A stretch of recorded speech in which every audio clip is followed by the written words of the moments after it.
The secret of the glass of water and salt under the bed.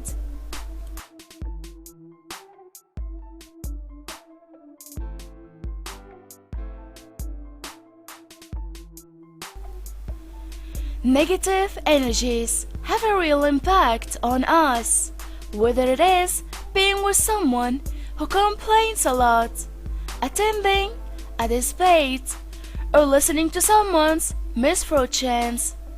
This negativity that emanates from the environment at this precious moment affects our state of mind. Tips for dissipating bad energy: water and salt.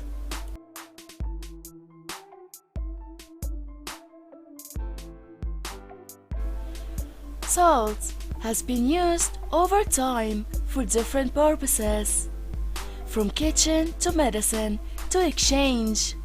This essential ingredient in all households can have different uses.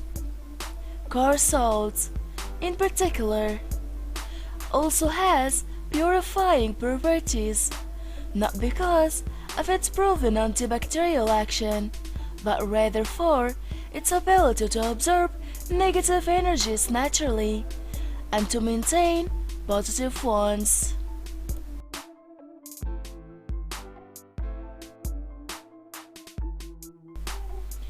How to use it: fill half a large glass of salt and add the water. Then place the glass in the place you want to purify. If it is a bedroom, you can arrange it under your bed or in the corners of the room. On the other hand, if you want to purify the different pieces, you will have to put a glass of water and salt in each of them. Leave the glass overnight. The next day, when you wake up, you will notice that the water has evaporated and the salt has overflowed the glass. Hence, the interest of placing a plate under the glass. The glass used must be washed outside, in the garden for example, or thrown away to get rid of the energies absorbed during the night. You can repeat this step as much as you want.